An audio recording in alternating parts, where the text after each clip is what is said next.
जनशक्ति NGO के chairman Asif Chaudhary जगह जगह पर काफ़ी टाइम से खाना डिस्ट्रीब्यूट कर रहे हैं। तो जैसे कि देखा जा सकता है कि हर जगह पर हज़ारियों के हिसाब से लोग बाग खाना जगह जगह से लेने आते हैं और जैसे जैसे फेस्टिवल नज़दीक आता है उस दौरान और भी लोग बागों की हेल्प करने लगते हैं।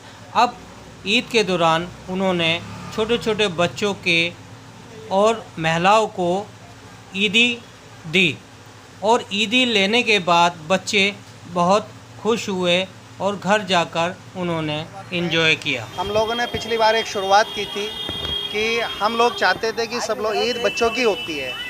बच्चों को हमने पिछली बार ईदी दी, उसका बड़ा एक बहुत अच्छा देखने को मिला इफेक्ट कि बच्चे बड़े खुश हुए, क्योंकि जिस तरीके से गांव में या पहले बचपने में हम लोगों को हमारे माँ बाप या हमारे बड़े हमारे बुज़ुर्ग जो हमें पैसा दिया करते थे ईदी के रूप में, उसे लेकर के जिस तरीके से हम खुश हुआ करते थे और फिर हम शॉपिंग वॉपिंग के लिए थोड़ा बहुत मतलब बचपने वाली में जाया करते थे, उसी तरीके से सेम अब वही ईदी हमने पिछले साल दी और अब हम दोबारा देने जा रहे हैं। अच्छा, क्या कहेंगे जो पिछले बीते रहे लॉकडाउन उसमें ईदी नहीं मिल पाई, अब दोबारा से वो कार्यक्रम चालू है, रोज़ा इफ्तार पार्टी हो रही है, कितना कुछ कहेंगे? नहीं, हमने पिछले लॉकडाउन में भी ईदी दी थी और हमारा ये खाने का प्रोग्राम है, ये हमारा करीब 20 जनवरी 2021 से हमारा लगातार चलता आ रहा है। 14 महीने 12 दिन हो चुके हैं। उसमें हम लोग खाना तो रोज़ाना सभी लोगों को बांटते हैं। 10,000 लोगों को हमारे यहाँ रोज़ाना 9 सेंटर्स हैं हमारे, 9 हमारे लंगर चलते हैं अलग अलग जगह पर। हम 10,000 लोगों को रोज़ाना खाना फ्री ऑफ कॉस्ट बांटते हैं। उसके साथ कुछ वक्त हमने बीच में पैसा भी बांटा, लेकिन अभी ईद का वक्त है, हमने ईद की वजह से बच्चों की खुशी के लिए ईदी का इंतज़ाम किया है, जिससे कि बच्चे खुश हो सके। 2 साल पहले कोरोना चल रहा था, लॉकडाउन था, ईद की खुशियाँ अधूरी थी। इस बार लॉकडाउन नहीं, ईद की खुशियाँ किस तरह से आप सेलिब्रेट करेंगे इन बच्चों के साथ, इन मासूम बच्चों के साथ जो आप खुशियाँ बांट रहे हैं, ये ईदी बांट रहे हैं, क्या इसका मकसद है, क्या कहना चाहिए? देखिए, 2 साल से कोरोना चल रहा था तो वो खुशी मिल नहीं पा रही थी, लोग परेशान हाल थे, सब चीज़ें थी और ईद मनाई भी नहीं जा रही थी। लेकिन इस बार मौका है हमारे पास, बीमारी ख़त्म हो चुकी है, ज़्यादातर है थोड़ा सा लेकिन ज़्यादा नहीं है।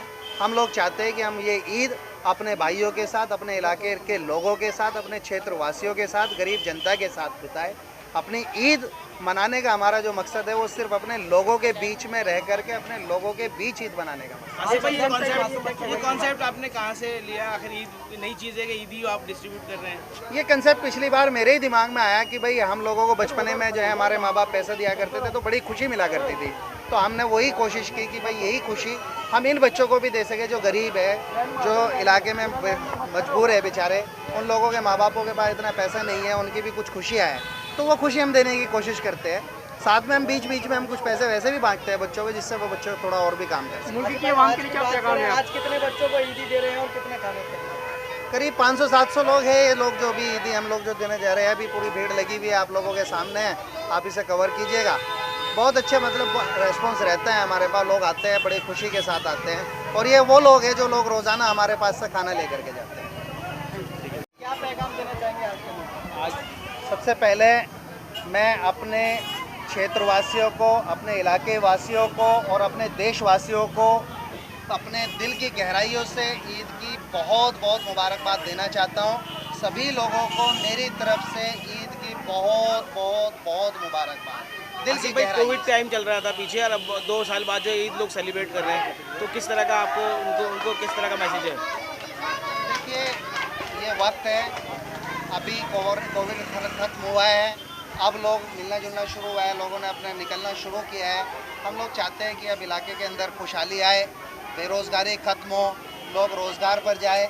लेकिन एक चीज़ मैं ज़रूर कहना चाहूँगा, आज इलाके के हालात, हमारे देश के हालात थोड़े से सांप्रदायिक तनाव के चलते ख़राब होते जा रहे हैं। मैं एक पैगाम आप लोगों के ज़रिए देना चाहता हूँ कि हम सब लोगों को अपनी जिम्मेदारी उठा करके अपने देश के लिए, अपने मुल्क के लिए काम करना होगा और जो लोग नफरत फैलाने का काम कर रहे हैं उसे भाईचारे के द्वारा रोकना होगा। क्योंकि अगर आप ये सोचते हो कि लड़ाई झगड़े से कभी कुछ चीज़ हासिल हुई है तो ना तो ज़िंदगी में कभी हो सकी है, ना कभी हो सकेगी। दुनिया मोहब्बत से जीती जा सकती है, मोहब्बत से ही जीती जाएगी। हम सब लोगों का सिर्फ मैं एक पैगाम ये देना चाहता हूँ कि हम सब लोग मोहब्बत के साथ पेश आए। हिंदू मुस्लिम सिख ईसाई हम सब लोग भाई भाई है और भाई भाई बन करके रहना चाहिए।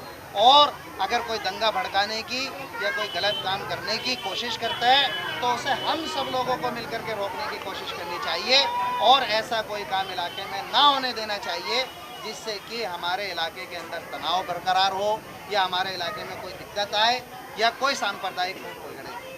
ऐसा कोई काम अगर हो तो उसे रोकने की कोशिश करें।